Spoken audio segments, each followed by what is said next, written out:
Well,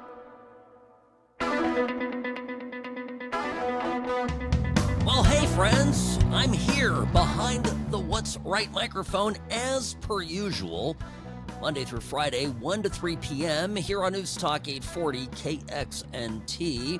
Sam Murjovsky is who I am. You can reach me, Sam, at what'srightshow.com. So I have been following yesterday, of course, while we were on air a little bit before, the Supreme Court.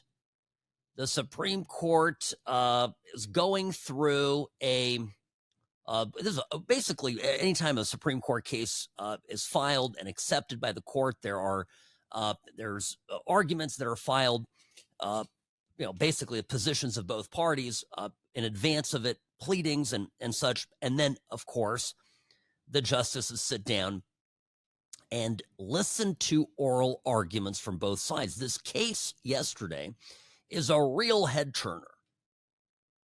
And it, of course, has to do with a county in Maryland. Yes, Maryland is back in the news. Montgomery is the city. It's also a county. People wondering where it is. It's right next to D.C. This is a suburb of Washington, D.C. So predictably, very liberal. I looked it up. It's only 16% Republican. And why does that matter? Well, good question. They love books about all sorts of inappropriate, sexually explicit stuff being given to kids as young as 3. This is, by the way, it's not just elementary school curriculum, it's pre-K curriculum. And if you look up some of these books, I mean, it is nothing short of horrifying. It's unbelievable stuff.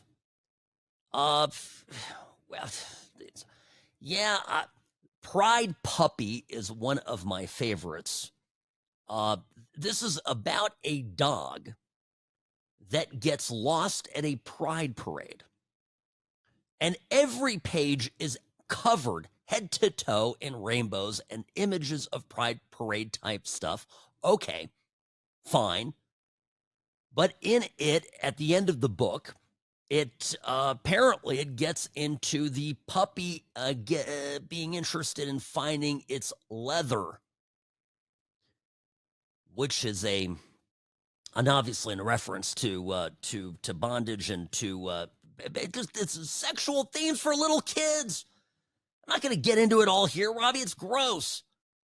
I have to explain to you that there is a subculture of folks out there that like to be leashed and play out, these fantasies where they act like dogs.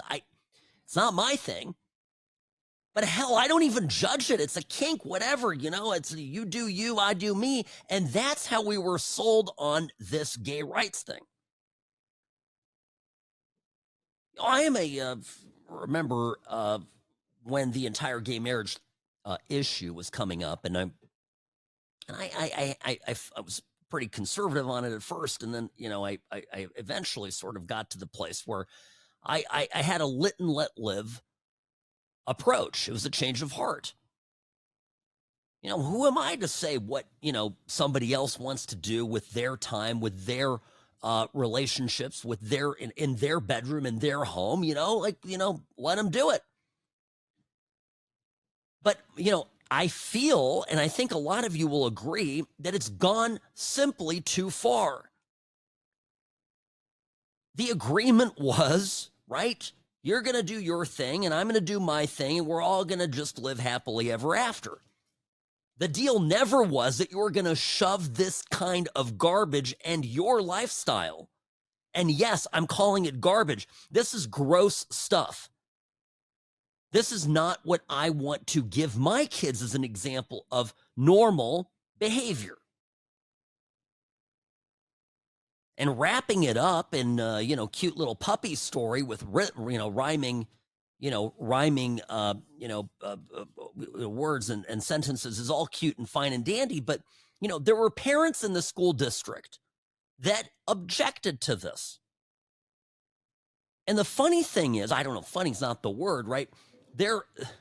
the people that one of the groups that was most vocal about this were Muslim parents. So this, county in Maryland, liberal county, had a lot of Muslims. And the libs think, oh, Muslims, it's another pet minority group for us to have and keep in our collection of, of groups that require our protection. And so, I think was very surprising for a number of these school board members, to suddenly be inundated with calls, with emails, and even parents showing up in person at board meetings, Muslim parents who they thought were on their side, quote unquote, supporting liberals, suddenly very much against them because they didn't want their kids learning about puppy leather. Okay? Day at the Pride Day park, puppy, puppy's going to find its leather. Practice a little puppy bondage. It's gross. And so there were a significant number of parents that objected to this. Now, all of the story has been well documented and it's been talked about. Unfortunately, it's happening across the country. And the bigger issue is that it is a bit of a political setup because the left has put all this objectionable material out there. And for older kids, some of the material is much worse than the pride puppy that goes to the pride parade. Some of this stuff is grotesquely and graphically sexual.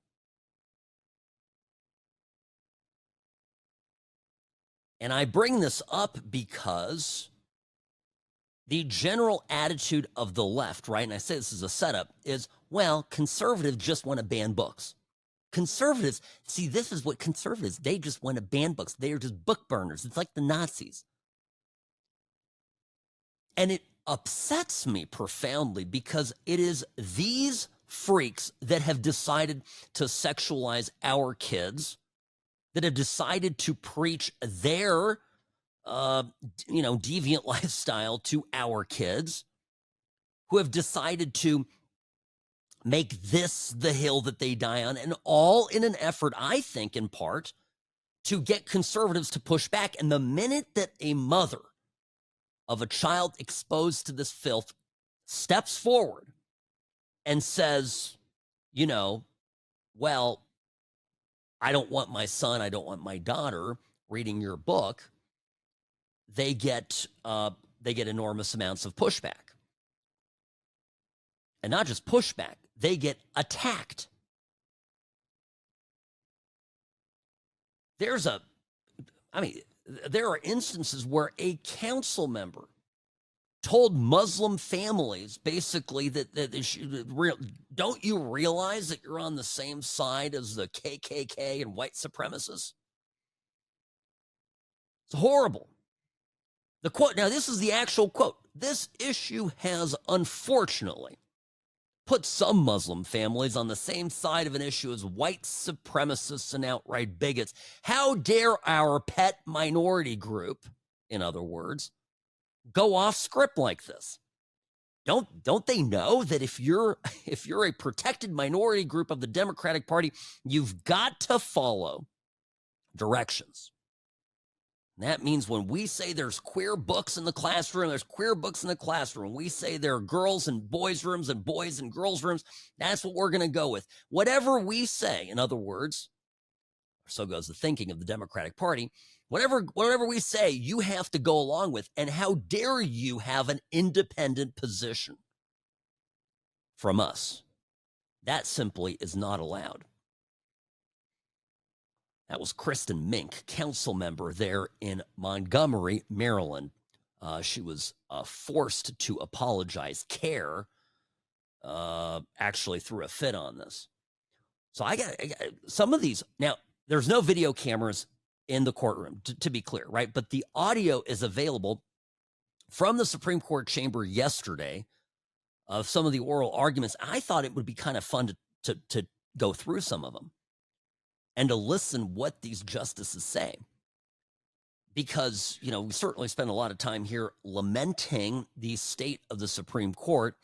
And, and I'm seeing criticism. Well, you see, they can't stop illegal immigration. They can't do anything but hurt Trump on deporting gangbangers, but they're caught up in what books are in the, if pre-K classrooms and libraries in a public school district somewhere in Maryland. This is a very important case. Do not diminish this case. This is one of the most important parental rights cases that exist right now. And when you listen to some of these Supreme Court justices, the leftists on there, particularly this idiot, Ketanji Brown Jackson, who is absolutely out of her depth, you understand the contempt that the left has for us and for you as parents. I'm telling you, you do not matter. Your child belongs to everyone, society. And if you want to raise your child in a way that differs from what they want your child to learn about, well, then you're out.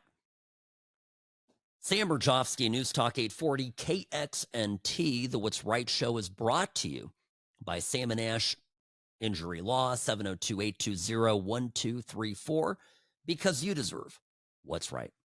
I'm the best. Personal injury law has been the same for a long time. The best. Big egos, greed, and sleazy schemes. We've had enough.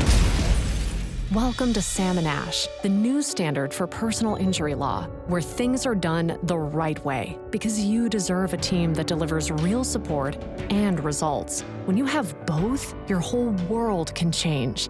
Sam and Ash Injury Law, because you deserve what's right. Sam Rajovsky here, Nevada's favorite recovering Californian, Sam at what'srightshow.com.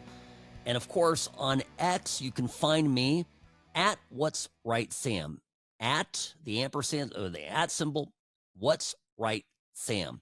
Okay. This case yesterday in oral arguments at the Supreme Court, a very important case for parental rights. This case is, by the way, the name of the case is Mahmoud v. Taylor. So speaking of, Muslim families also up in arms over books like Pride Puppy.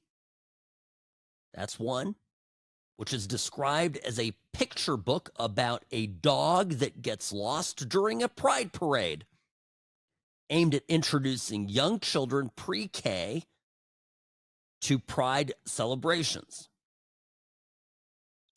It includes a search and find word list with terms like intersex, leather, underwear, drag queen, and drag king. Apparently, some parents found that inappropriate. How dare they? By the way, that's what this case is about. How dare they? It's not even a case about stopping the schools from having these books. It's simply parents begging for permission to be able to opt out. That's a common misconception here. People think that these parents want this practice to stop for everyone. I mean, that's what I want. I don't think any kid should be reading these books.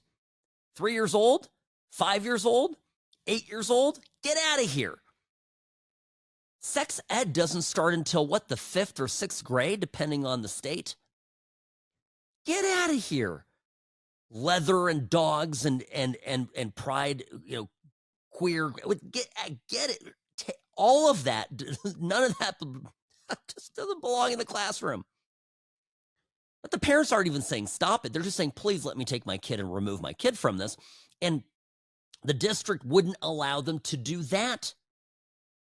The district said to them, hey, we want your kid to stay here and to read the book. No, you can't take your kid out. Neil Gorsuch, Supreme Court Justice, asked Maryland Public Schools Attorney Ellen, I think his name is Schoenfeld, about the ages of the kids that are exposed to this material. And this is where it all starts to make sense, right? How young are these kids? And remember, again, historically, sex ed and the topics of sex and gender identity, whatever, all the stuff taught once you start hitting puberty or right before 5th, 6th grade.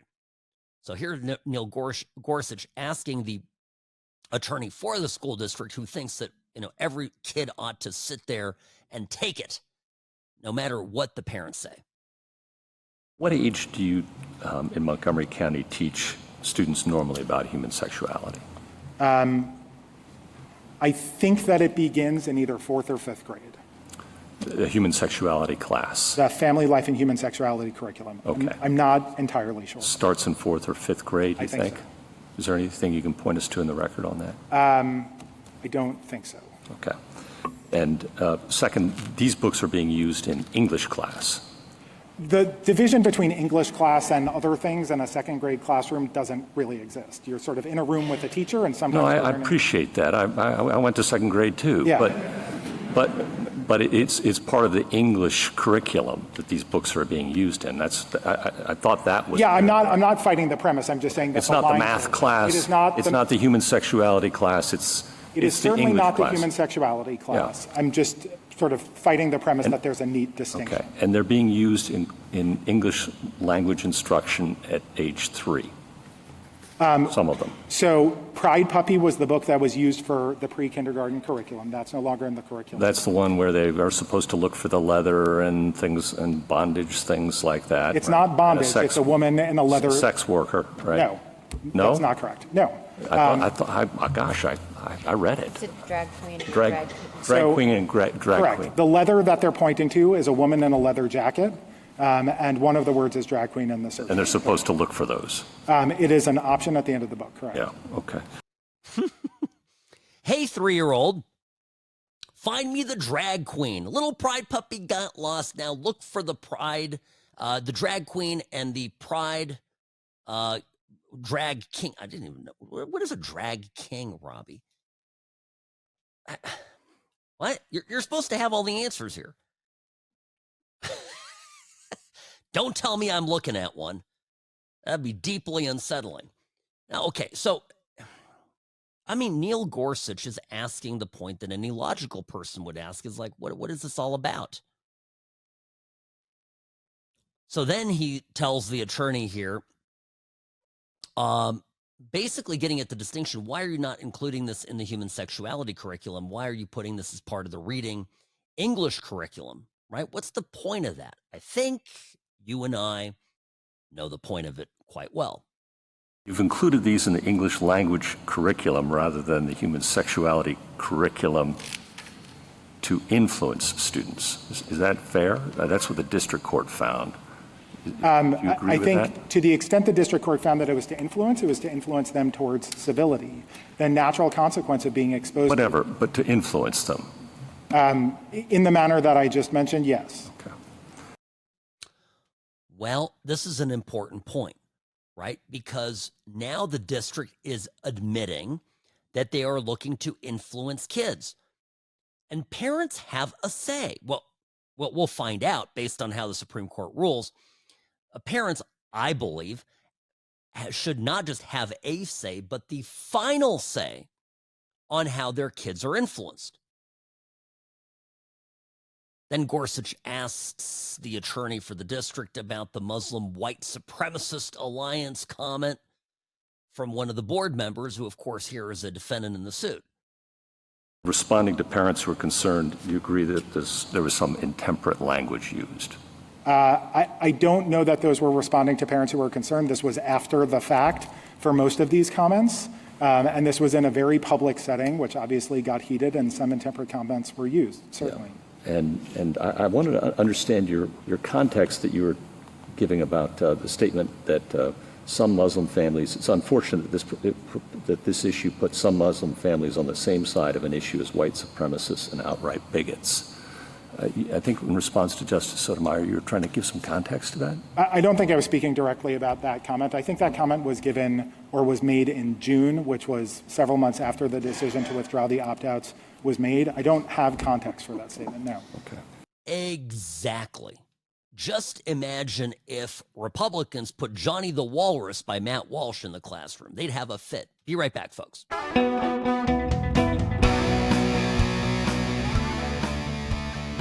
Folks, sometimes these shows just write themselves. You know, the material comes to me. In the morning, I'll wake up. I say, I don't know what I'm going to talk about today. And then I start looking at the news, and suddenly I've got 5 hours of material. And today is one of those days. So bear with me as I try to get to all of it. I want to cover, of course, here today on the What's Right show, this Supreme Court case that was heard yesterday. Lately, we have been talking about the Supreme Court and all of the F-ups that it has been engaged in vis-a-vis Trump's deportation powers. And by the way, there are a lot of people out there right now, speaking of that, mentioning that Trump ought to just,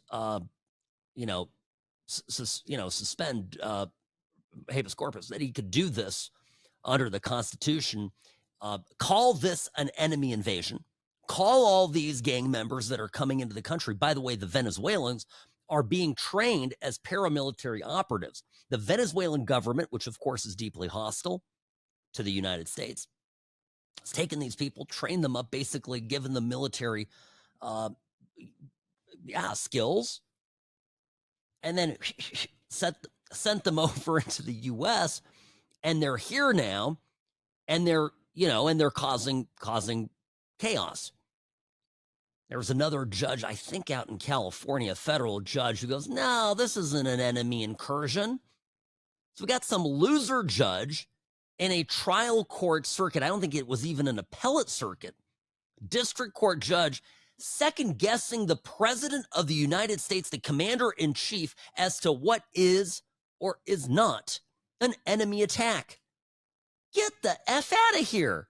It's crazy stuff. So anyway, the Supreme Court is dropping the ball on this, deliberately slow playing it. A lot of people out there saying they're doing this to drag this issue out. I saw Cernovich mention this. My dad sent me a tweet about this. I know, I got it. But I said this yesterday and the day before. I keep harping about this. The Supreme Court is playing politics, hoping that it muddies Trump up. And, it is what it is. So what do you mean it is what it is? Trump's going to have to make a decision whether he actually obeys them. And it'll be an interesting precedent, because what if in this Mahmoud v. Montgomery case, if you're just tuning in, this is the school district in Maryland. Yes, Maryland is back in the news. I'm not certain if Abrego Garcia was living in Montgomery. Robbie, we could look that up if he was anywhere near this town. Maybe his kids, he was a doting father, loving husband, didn't beat his wife too much. Maybe his kids were reading Pride Puppy in school. Is there an Espanol version of Pride Puppy?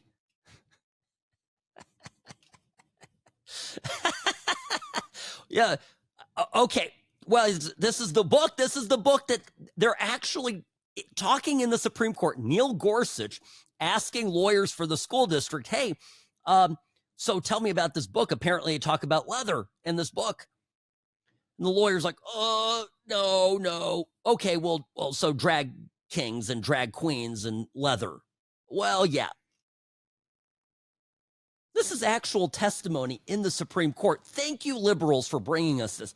By the way, on this, Robbie, I'm going to make a reference right now. It might go over a few of your people's heads, but when I think about Pride Puppy and this leather thing, and I think about whether or not there's a Spanish version of it, all I'm picturing is Ricardo Montalban doing the Chrysler ad, the rich Corinthian leather. So, do you remember this ad, Robbie? Ricardo Montalban, the great actor. God, good looking guy. Ricardo Montalban. And he did this thing where he did a thing, and he just made it up, by the way. There was no rich Corinthian leather, but they were filming an ad for this Chrysler, and he just said it. He just said, this car has a rich Corinthian leather, and it sounded pretty freaking good. So Chrysler just went with it, and we're like, yeah, we're now calling it rich Corinthian leather, and that's a fact. And it was no different than the leather that had been there before. I don't know if it's good for Pride Puppy. That's the question. So anyway, the school district is fighting the parents on this, and the parents don't want to stop the practice. They just want to be able to opt their kids out. It's wild stuff. You know, I bet you're wondering, what about the left-wing judges? What are they saying? Well, I mean, you know, Ketanji Brown Jackson, who was an absolute demented moron, put in office, of course, put in the Supreme Court by Joe Biden. Brown Jackson said that she has a solution for you. If you don't like the gay propaganda, and it's not just gay propaganda, it's, how do I be nice and euphemistic about this? It's talking about a lot of sexual kinks, right? To 3-year-olds. This book is designed for 3-year-olds, to get 3-year-olds to start thinking about how leather is a great, fun thing to do. So Ketanji Brown Jackson's idea is, well, hell, that's no problem. You just put your kids in private school. That's what you got to. If you don't like that, you just put your kids in private school. And I guess I'm struggling to see how it burdens a parent's religious exercise if the school teaches something that the parent disagrees with. You have a choice. You don't have to send your kid to that school. You can put them in another situation. What? What the heck is that? Oh, so you don't like the fact that we're trying to sexualize your young children and teach them the ways of the gays? So, what are we gonna do? We're not gonna change. We're just gonna continue to indoctrinate your children. And if you don't like it, you can shell out $25,000 a year for private school. This is the party, right? When I talked about the Democrats, that supposedly is for the little man. They're not. They're statists. The government comes first. If the government's objective is to turn your child into a sexualized gay freak, then that is what the government's going to do. Now, look, if they're gay parents, they want to raise their kids with, fine, deal with that in the home. And I mentioned it just before the break. Can you imagine, Johnny the Walrus? We have a copy of it at home. This is Matt Walsh's book. Loosely, the premise of it is Johnny the Walrus wants to become something else, but it turns out he's just a walrus. Hint, hint, right? There's no such thing as being trans. You're a boy, you're a girl, you're a walrus. You're just the way you are. Can you imagine what the libs in the school would do if a teacher or the school board decided to say, well, you know what? We want every single kid to read that book, which, by the way, I think is a great book because it reminds children that they are who they are and to be happy with who they are. And it's actually a very positive book. These people don't want competing, diverse opinions. They don't care about diversity at all in the true sense of the word. They don't want that. And when you demand to opt out of their monolithic way of thinking, in which all of this crazy stuff is completely okay, in fact, you ought to be espousing it as a young child, then your only choice, according to Ketanji Brown Jackson, is to go and, go to $20,000, $30,000 a year private school, which is what these schools cost there in the greater Washington, D.C. area. They ought to play that clip in every ad in 2026, Robbie, during the midterms. That clip on repeat. That is the let them eat cake moment. Yes, I know Marie Antoinette didn't actually say let them eat cake. I know. But you get the point, right? Just, it's out of touch. It's It's absolute garbage. This is public school. You're entitled to a public school education. And by the way, the left, the same time that they're destroying public education, making it, you're not learning to read, write, or do arithmetic. You're learning how to find a pride puppy at a gay pride parade and get it, find its leather. Are also making it impossible for you to take your tax dollars and walk with it across the street to a private school, right? These are people that are anti-school choice. They're anti-diversity of true diversity of thought. They're against you and the way you raise your kids. In fact, they're against the nuclear family. And that's one of my big takeaways here. So I think based on the questions that were being asked in the court and who was asking them, even Kagan was leaning, to me it sounded, even though they're leaning toward the parent side of this. I'll tell you, I think that the Supreme Court, I predict, will decide for the parents and against the school district, and come up with a hopefully a strong rule that gives parents the right to at least remove their kids from the classroom when this stuff happens. But I don't think it's going to stop anybody. Watch. I want to make a very important point here. The same people that constantly you'll hear them every day on television right now. Turn on CNN tonight, and I promise if you watch for 30 minutes, somebody somewhere will say, and Trump is a constitutional crisis because Trump is disobeying the Supreme Court. You will hear that at least once every 30 minutes, probably more like every 5.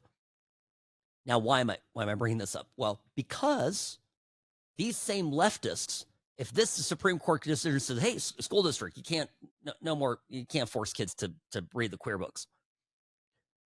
All of these school districts are going to find ways to disobey the Supreme Court. And the difference is that they're not the president of the United States. They don't have Article 2 powers. They do not have, broad authority to basically ignore the courts, but they will do it where it suits them.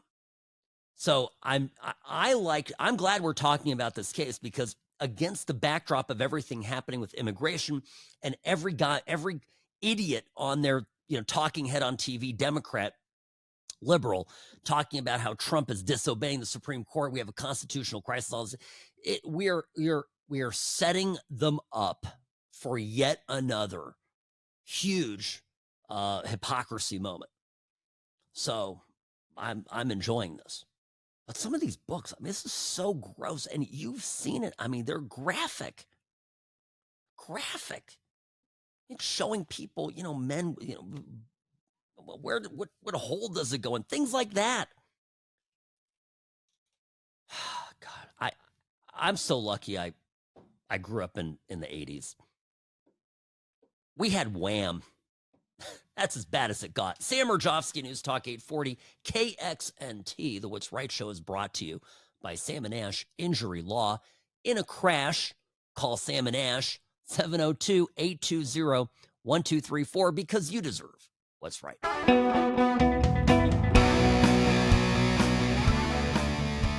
Hi, welcome back. Sam Murjovsky, News Talk 840 KXNT. I think some of you tuning in for the first time says, who is this bigot?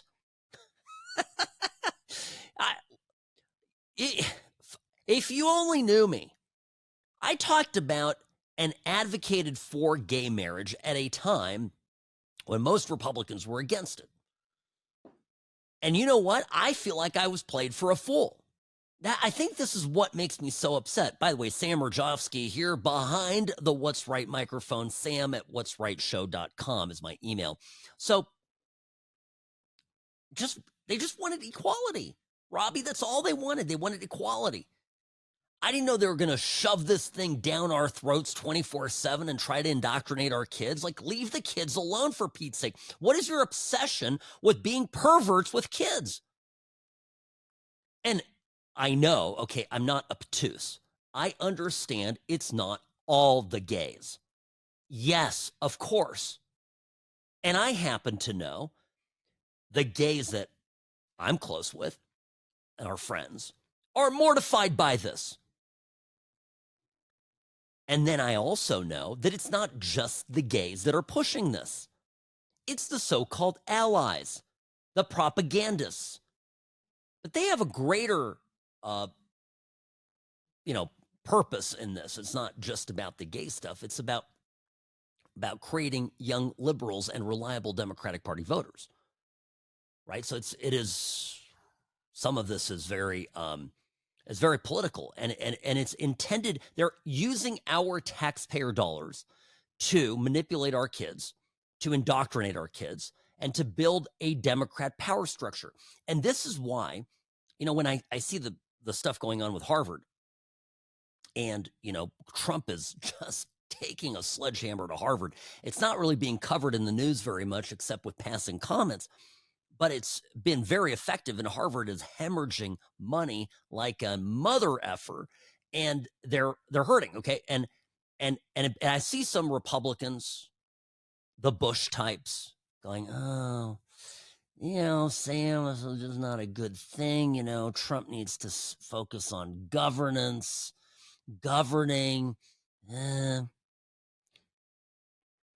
Okay. Put a pin in that. These are the same people who, following this logic, allowed the left to take over our universities, allowed the left to take over our public education system, allowed the left to take over great institutions of this country. These are the people, these are the Republicans that took the quote-unquote high road. This is why Bush Republicans detest Trump. He didn't take the high road. He didn't just lay down, roll over, and play dead like Republicans always have. And when it comes to school, we are now in full bloom of the Republican-led, conservative-led abdication and withdrawal from these public institutions and spheres. Because, of course, laissez-faire, we're just going to let it be. And it has been this new crop of conservatives. And I don't even know if necessarily Trump led the charge. This wasn't one of his core, campaign promises, if you will, back from 2015 when he first launched his presidential campaign. But it certainly inspired folks like Christopher Rufo to come along, who have led the charge themselves on it, and Trump has adopted it. Evidence of two things. One, Trump's influence is beyond just what was right in front of his nose, and that's huge. The second, it spawned a movement of people who have been encouraged and protected in a way, and protected is the wrong word, have been propelled along by Trumpism to expand its meaning and to continue to reshape what being a conservative is in this country today. And one of it is, I do believe, is we've got to robustly go back in the public sphere. We got to take over the school districts. We got to get on school boards. Republicans, you need to run for school board positions.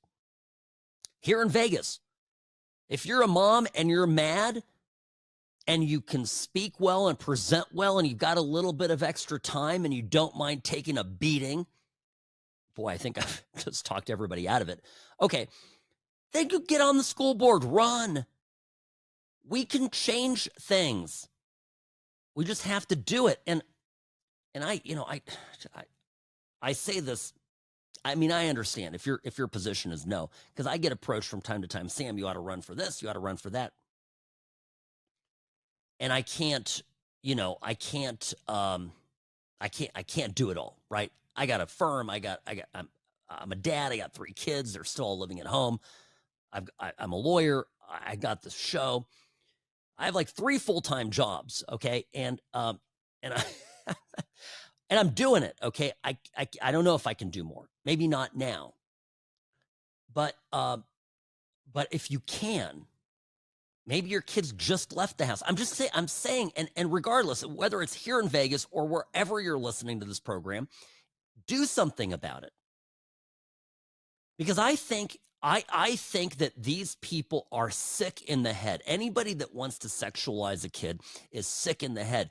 But it all started in little ways that we conservatives allowed them to get into positions of power to do this. Now, a place like Montgomery County that's 54% registered Democrats, 16% registered Republicans, it might be a little tough to get a word in edgewise. But yet enough parents PO'd about this that they decided to file a lawsuit. And now it's going to create some new law, which I hope will be helpful. Okay, friends, speaking of taking over institutions, I have to just come back a little bit here to Pete Hegseth. He continues to have my unwavering support. And I need to explain why and give you some examples of the latest attack on him and why it matters. Sam Murjovsky, News Talk 840, KXNT. Don't go anywhere. The show will be back in just a moment.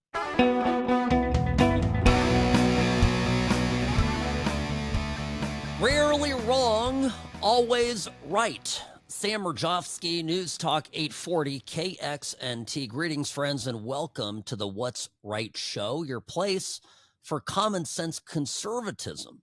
Monday through Friday, 1 to 3 p.m., right here on News Talk 840 KXNT. So there have been a couple more hit pieces on Pete Hegseth.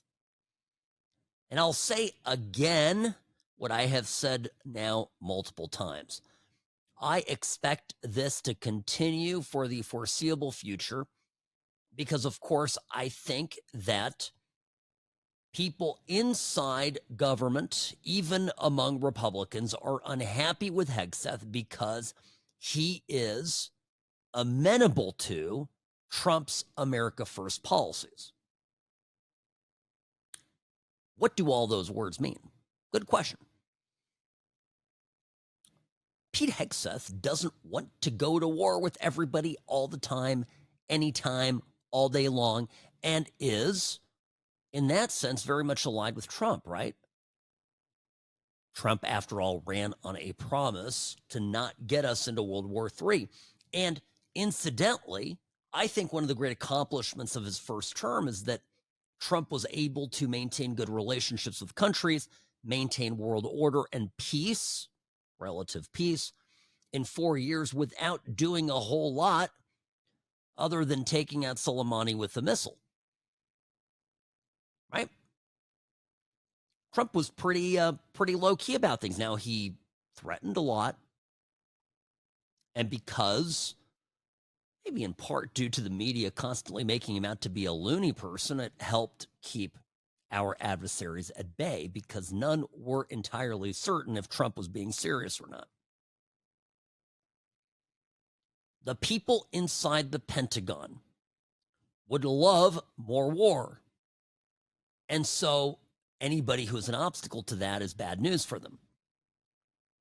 And this is, I understand, it's a gross, in some ways, a kind of a simplification of it because there's even more internecine battles that are taking place, within the Republican Party, push and pull. And it is typical for a president, every president, to have certain power factions vie for the president's ear. But Hegseth has the president's ear, and they share the same worldview on things.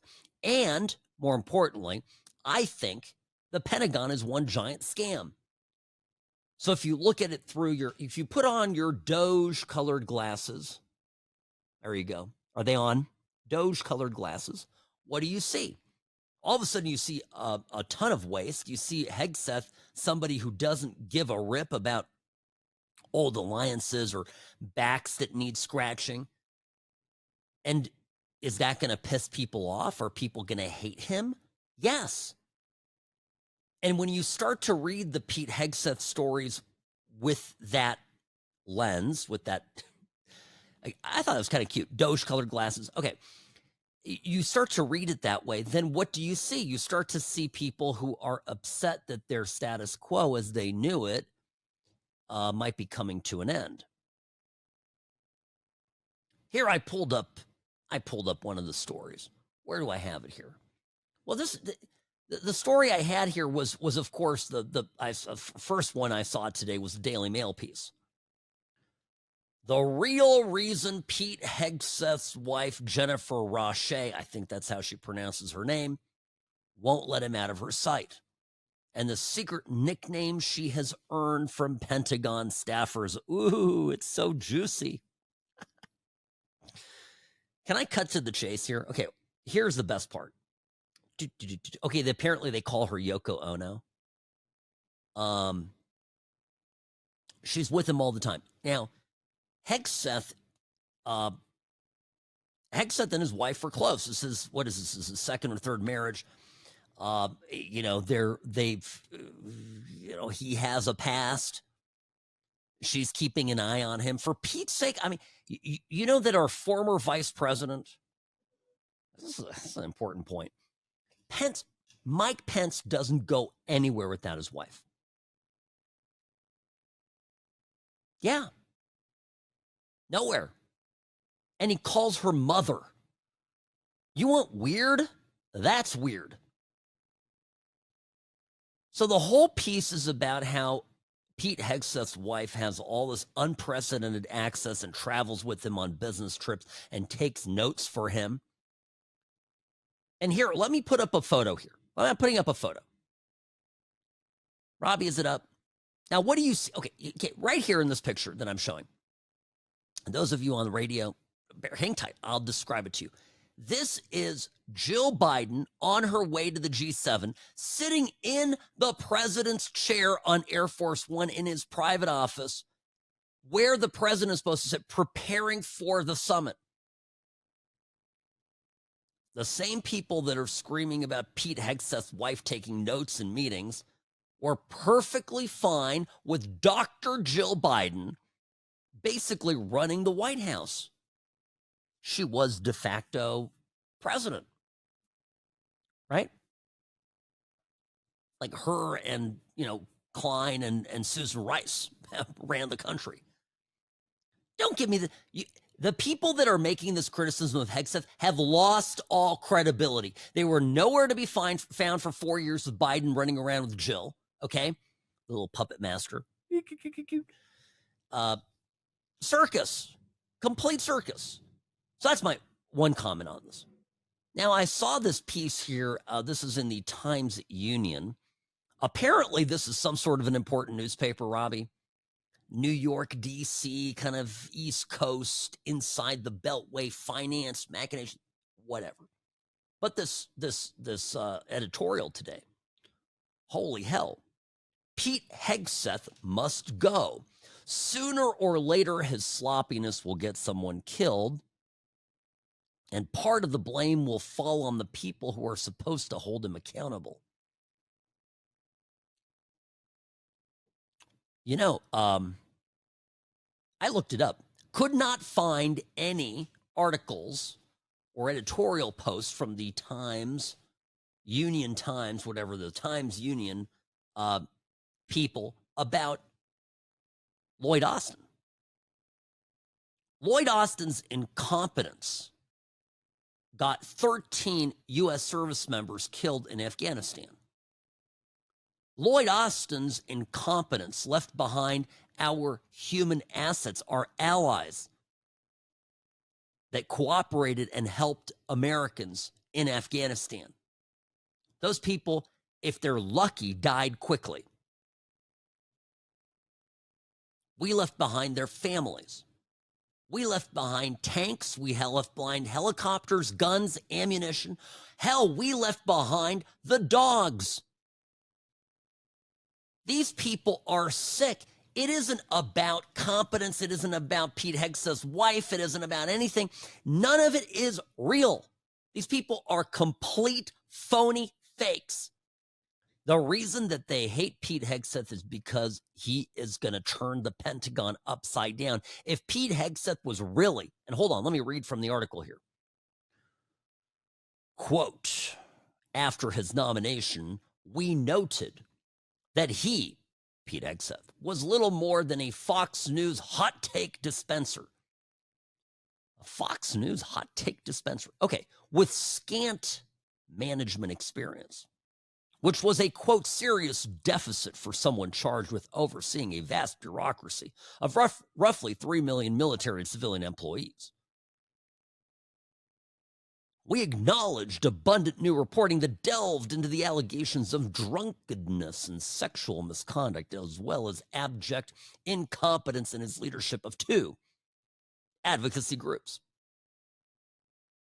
So I'm reading this, start laughing, Robbie. I'm literally laughing out loud because all I could see was vast bureaucracy of 3 million employees. And all I could think to myself is, I wonder how many of those we're going to fire.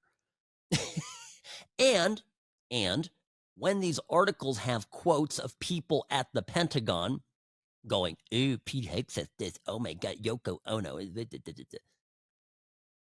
I wonder how many of those people are threatened by the cuts that Pete Hegseth almost certainly is going to make.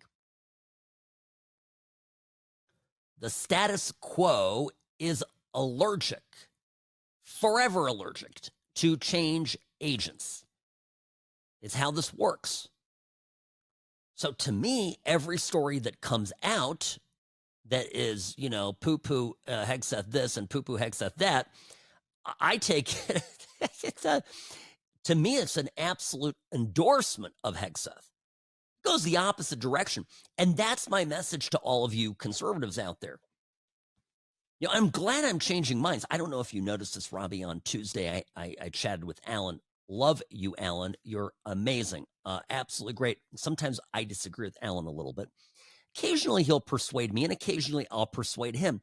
And I don't know if you noticed, because we talked about Hegseth a little bit on Tuesday, and when the whole first Signal chat broke through, Alan came out really strongly about it, and I just, I just was like, Alan, I think you're dead wrong. I think this is just, it's a nothing burger, and time to move on. We got to circle our wagons and protect Hegseth.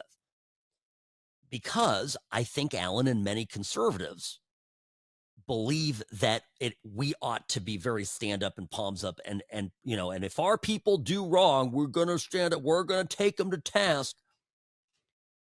And the problem with that thinking is the Dems never take their people to task, ever, even for legitimate F-ups, right? Even when they completely screw the pooch, and I'm not talking about Pride Puppy.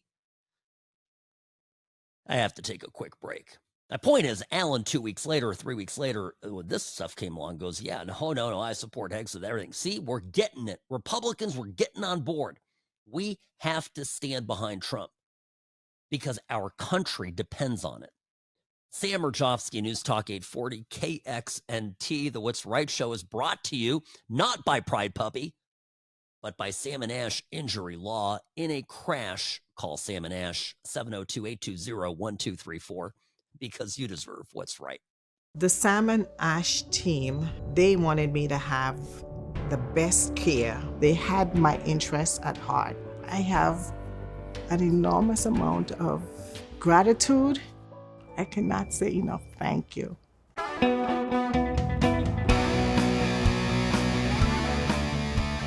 I'll tell you the kind of forces that Pete Hegseth is fighting in our military. Reminds me of this lawsuit that dropped last week. Sam Murjovsky, News Talk 840, KXNT. Did you hear about the crazy woman who is... I was just going to step in it, Robbie. I was going to call her an old hag. Not fair. She's actually a nice-looking lady, 41 years old, younger than me, younger than my beautiful wife. She's 41 years old, but she wants to join the Navy SEALs.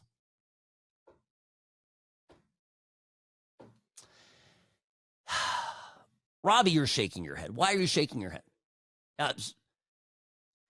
41's not old, but it is too old for the Navy SEALs, male or female, correct? Like no way, no how. And Pete Hegseth said no to her. So listen, this is last week. This is an interview with the New York Post. This is Amanda Reynolds. And I'm nice lady. I'm sure she is very much better physical shape than I am. Of course, I'm not trying to get into the Navy SEALs. My name is Amanda Reynolds, and I'm an attorney, and I'm 41 years old. I was a candidate for the Navy SEAL pipeline as of 2019. I took a break for a few years and then began to pursue it again in around 2020. In 2023, I started training with the Navy SEAL Warrior Challenge program. And unfortunately, I was told recently that I aged out of the application process, notwithstanding that through every step of the process, I had been told that an age waiver was able to be obtained. So I wound up bringing a lawsuit in federal court in New York in order to pursue an age discrimination claim against the Navy in order to have my opportunity reinstated. So that's where I'm at now in the stage of the process. And hopefully, with the help of the courts and judicial intervention, I'll be able to pursue that route as a career, notwithstanding my age. Okay, so she's like a super marathon runner. Is that what she does? She's like a, triathlete, whatever. So the chick runs marathons. She wears yoga pants, probably wears aloe and I don't know. What are the other exercise brands? I don't know. Wears yoga pants. How are our elite commando units a plaything of bored lawyers? Okay, it's not like oh, she didn't get denied a gym membership. The point of the military isn't what it can do for you. Oh boy, I was told I could get an age waiver. By whom? Assuming she's not lying. Let's take her at her word. This is why everyone hates Pete Hegseth, because it used to be under Lloyd Austin and Joe Biden that the military was a plaything for bored libs. Oh, I'm going to go into the military. Look at me. I'm going to do that. I'm going to be a Navy SEAL. Ark. Okay, like they had a completely different idea about what it is than what it is. The point of it is our country, our armed forces should select the best of the best, the meanest of the meanest, the smartest of the smartest to be our elite fighters. It's not about, can we help out, little Johnny or little Susie over here to achieve their dream. It's about, we've our pick of all these people who went in the program. We're going to be very selective and only pick the best so that America wins. When we send in a SEAL team, they get the job done and then some. This is why, I'm telling you, it all connects. This is why Pete Hegseth has enemies. And you look at Lloyd Austin. Of course, nobody said this about Lloyd Austin because he scratched everybody's back and he helped everybody out and he let people, oh yeah, we'll give her an age waiver. Yeah, she seems nice. And slowly but surely, our military degraded in its lethality. And accountability, where did that go? Nowhere. Afghanistan, 13 U.S. service members dead at Abbey Gate. 8,400 service members kicked out of the military over the vax mandate. Probably another 17,000 or so left over the vax mandate later. And then what? We failed to prevent Putin from attacking Ukraine. We gave Iran the opportunity to arm Hezbollah and Hamas. We're still dealing with the consequences of that. Of course, October 7th, horrible. And then Mr. Austin decides to go in for non-emergency elective, basically planned surgery. He had to get his apparently prostate, but still something he'd planned for. Non-emergency. He had to be incapacitated, didn't tell his own staff. Israel and Hamas are fighting, and our Secretary of Defense disappears. Where was the military to protect the southern border the way it is now? What about the Chinese spy balloons that, wafted across the U.S.? Instead, this guy spent his time building up DEI programs and letting, ladies like this gal get waivers to get in the military. So, Robbie, what was that? You're saying just because she's a distance runner doesn't mean that she can pull a 230-pound Navy SEAL from danger. Of course. There's a 3-year pipeline before you become a rookie Navy SEAL. She's too old. It's over. And she's suing to get in. You know, it is this entitlement. This, by the way, it brings me to, have you seen the student loan update? Team Trump administration has said, we're done with student loans. You've got to pay them. If you don't pay them, we're going to send you to collections. For 4 years, people got by not paying their student loans. Well, it's over. And the reactions from the left are incredible. Now, the question is this a good or a bad issue for Trump? Okay, I want to get into this. I think, well, I'll tell you when we come back. Sam Murjovsky, News Talk 840. The What's Right show is brought to you by Sam & Ash Injury Law, because you deserve what's right.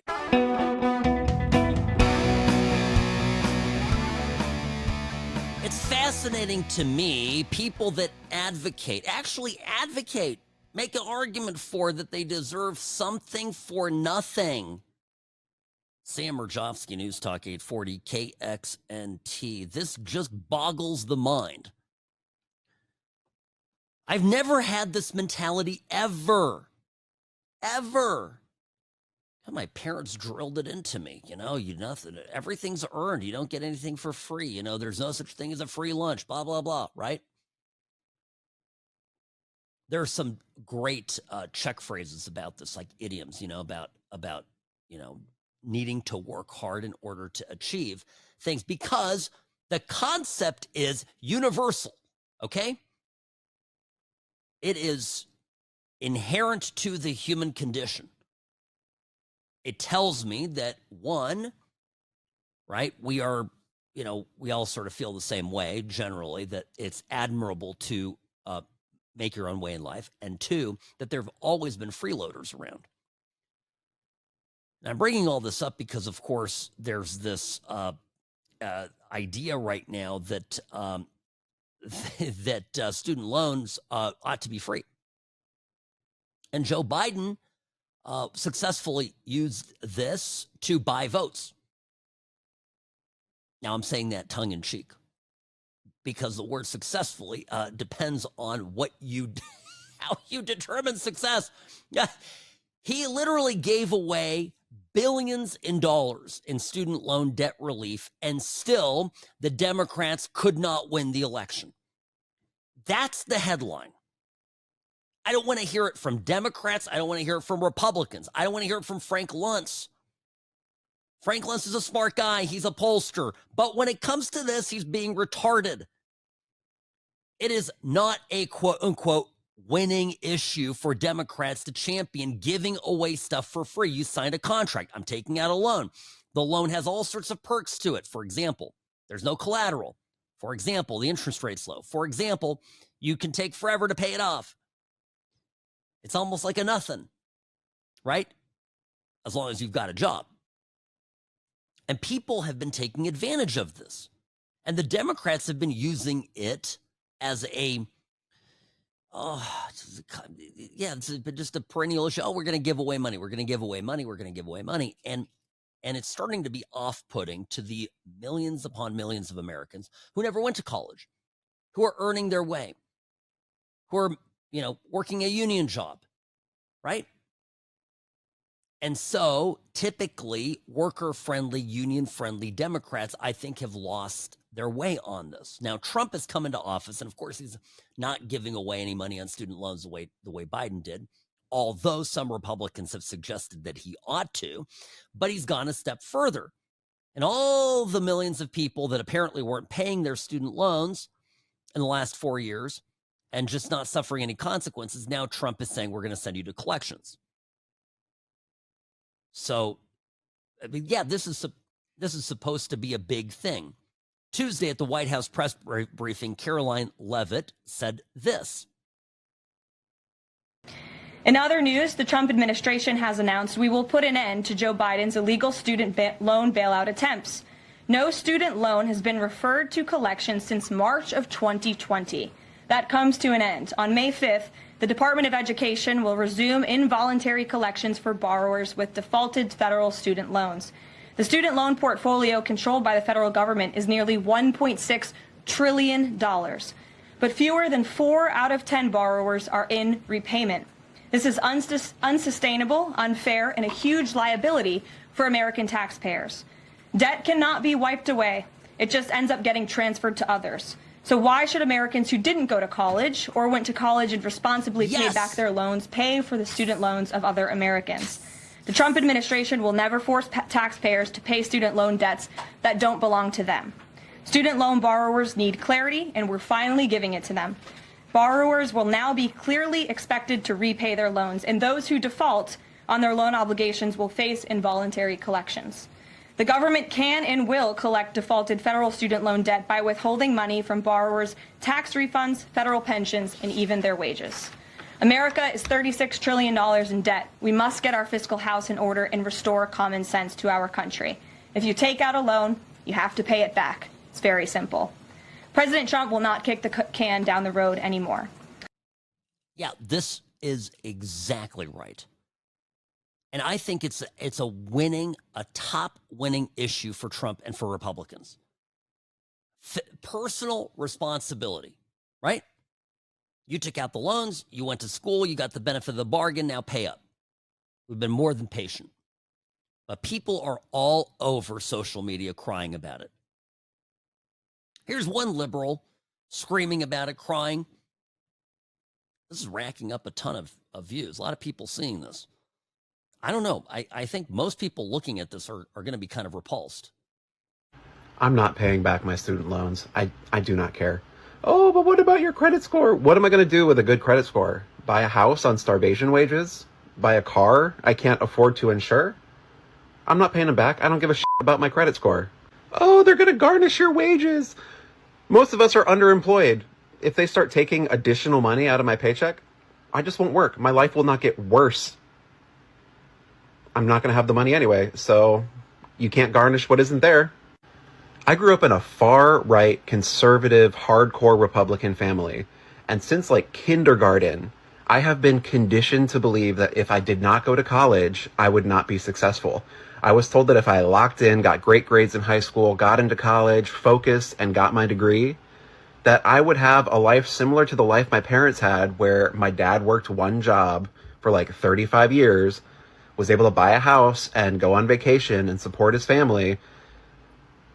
That doesn't exist anymore. So what was all that work for? By the way, I don't know what kind of a hardcore conservative household he lived in. Nobody there told him that it's more than just going to college. You actually have to work and hustle. Wonder what kind of degree he got. Probably some BS nonsense, right? Here's another despondent lib complaining about how life is falling apart because she might have to pay back student loans. So today, Trump started talking about how he's going to force us to start paying back our student loans by garnishing our wages. And a lot of conservatives are really happy about that. They're saying, oh, thank God, all these freeloaders are going to pay back the money that they borrowed. Well, let me tell you something. I didn't borrow a dime. I was 17 years old. My mother forced me to take out that loan, and if I didn't, she was going to throw me out and make me homeless. So I'm not alone in this. I know that many, many children were put in the same situation, and the solution's simple. We should not have our wages garnished. The boomers should have their retirement accounts and Social Security checks garnished for forcing college onto us, forcing us to take unsustainable loans. It's just screwed up. Student loan forgiveness is the only ethical choice, and the boomers aren't going to give it to us. So we need to go after their money. Communists. That's what these people. But I thought we had a gal here too, Robbie. So forgive me. He's obviously got a beard, and it is a man, as best as I can tell. So did not mean to misgender this poor chap. I'm raising my hands. You tell me. For now, in this country, we still have more people working than freeloading.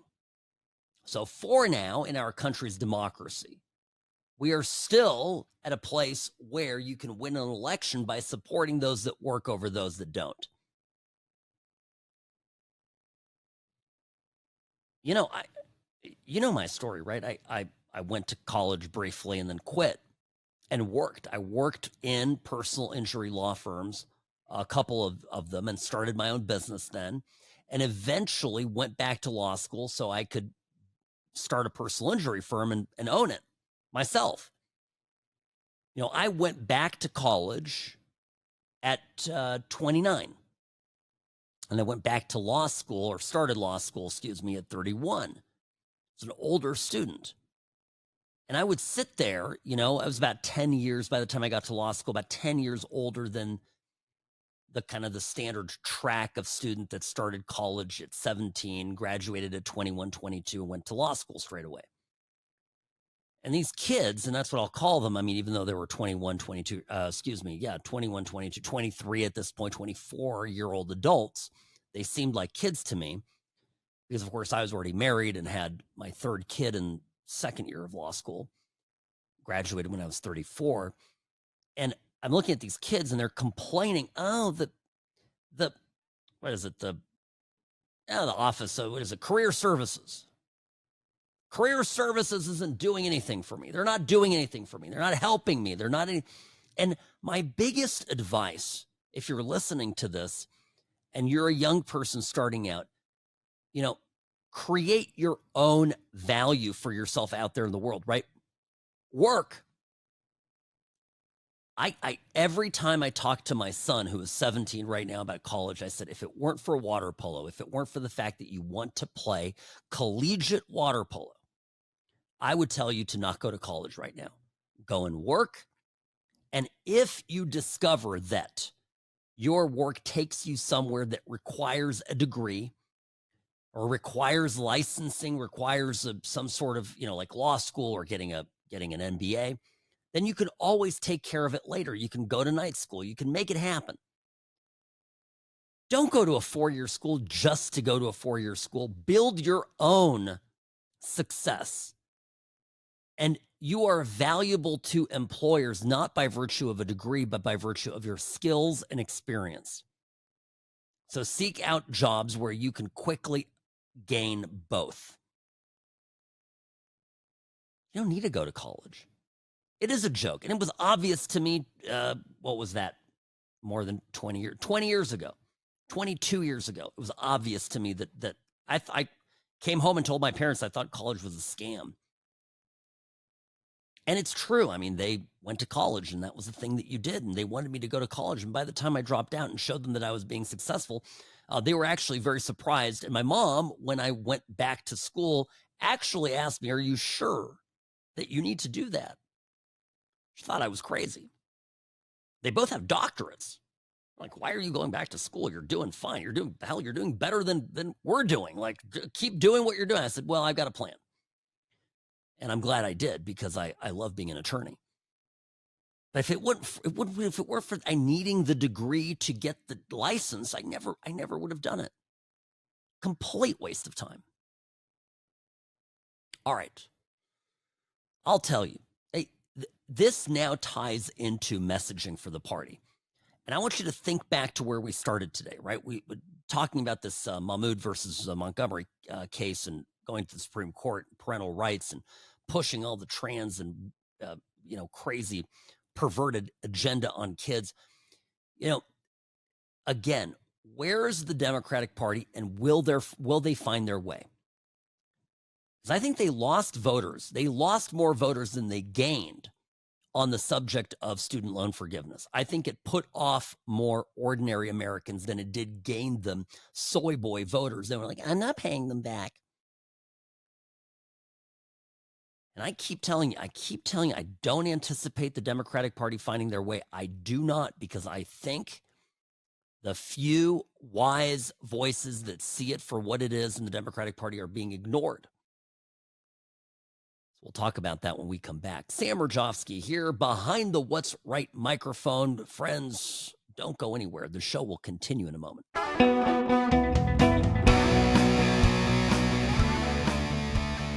Hi, welcome back. Sam Rajovsky, News Talk 840, KXNT. Do you know who Rahm Emanuel is? Obviously somebody with ties to Barack Obama, former mayor of Chicago, Democrat strategist, and also a podcast guest recently, on with a woman who can only be described as being mildly deranged. That's how I'm going to put it. Jennifer Welch has a I've Had It podcast. That's the title of it. And you can quickly tell that Jennifer has had it. So they talk here about the Democratic National Committee, the party's LGBTQISMS13 focus. No, just LGBT. And Emanuel tries to tell her that the party lost focus on kitchen table issues. Right? Kitchen table issues. What are kitchen table issues? You know, paying the bills, right? Paying the bills. It's the economy, stupid, right? What did I tell you all of last year? It's the economy. They wanted to make it about abortion. I kept saying, it's the economy. Trust me on this. Trump's got the edge here because the economy's in the toilet. Everybody knows it's in the toilet. You can, put lipstick on a pig. It's still a pig. The economy blows. Okay? So I don't need any congratulations here, folks. I'm just telling you I was right. So here is Ms. I've Had It, insufferable woman, basically getting, back and forth with Rahm Emanuel, who is I would describe, a statesman elder of the Democratic Party in a way, right? I mean, he's a prominent figure in the party who has won some elections and worked behind, in the Obama administration. Listen. We were really south on kitchen table issues. We weren't really good about the family room issues. I disagree with you. I disagree with you. Okay, the only room we were doing really well was the bathroom, and that's the smallest room in the house. That is such bull. That is total bull. That is buying into the right-wing media narrative, and I'm so sick of Democrats like you selling out and saying this. You know who talks about trans people more than anybody? MAGA. MAGA is the most genital-obsessed political party I have ever seen. Kamala Harris talked about homeownership. She talked about kitchen table issues. Trump's over there droning on about Hannibal Lecter. Are you kidding me? This is where the Democrats lose because we're playing the game with the rule book. They've ripped the rule book up and are cramming it down everybody's throat. And Democrats are upset because Joe Biden pardoned his son. We got to fight. They're the gender obsessed weirdos, not us. We're the ones who fight for Social Security. We fight for Medicare. And we're not going to bully trans people. We're not going to do it. I'm not again. I'm not. Look, fine. Hey, let me say this: as mayor, 2016, I dealt with the bathroom issue. It's just not my. It's not my most important issue. It was dealt with, and I appropriately dealt with marriage equality, as I said. Well, it's certainly important to the Republicans. For me, it's just important not to bully them. And I think this is the death knell of the Democrats.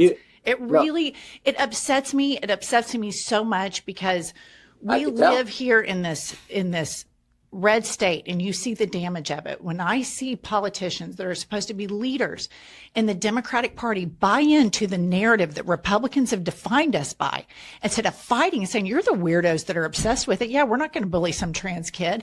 And we buy into their narrative. It's why I think we lose. And I have to live in a state where women, rape victims can't get an abortion because of this bullshit. So I'm going to fight till the bitter end, and I'm not going to let some MAGA moron define what progressive values are. And I think it's a really dangerous precedent, Mr. Emanuel. I'm sorry, but I have to push back. And I'm not some coastal elite liberal. Listen, you choose to live, but I just got to be honest with you. You keep talking about living in this red state craziness. There is U-Haul if you want to move out, but I will just tell you this. My view is there's a whole set of issues. And these are side tangential issues. They're not core. This is the problem with leftists, right? This woman is just off a run. But my point being is there are a number of Democrats with big followings that still don't see it. They don't see it. And I mean, we're not even talking about Abrego Garcia and immigration. That's a straightforward one where they don't see it. But we're just going to protect the trans kids. Yeah, you know how we're going to protect the trans kids? We're gonna read them a book called My Rainbow. We're gonna read them a book, Uncle Bobby's Wedding, Pride Puppy, about leather and, leashes and doggy stuff and pride parades. My Rainbow, by the way, is a book that follows Trinity, a young black transgender girl who desires long hair to express her identity. Trinity's mother, understanding her daughter's needs, creates a special rainbow-colored wig symbolizing love, acceptance, and the importance of supporting one's authentic self. Robbie, throw up this chart here. Throw up the chart for everybody to see about trans identifying, kids here in the country. And look at this chart. It's an exponential curve up. This isn't about protecting trans kids from bullying. This is about spreading your nonsense agenda and creating social contagion and actually inflicting harm on young people across this country. Please, Democrats, continue to listen to that bimbo that just erupted all over Rahm Emanuel, wouldn't let him speak after inviting him to her podcast. Please continue to listen to people like her. You will continue to lose and make my day. Sam at what'srightshow.com, on X at what'srightsam. Follow me there. I'll see you tomorrow.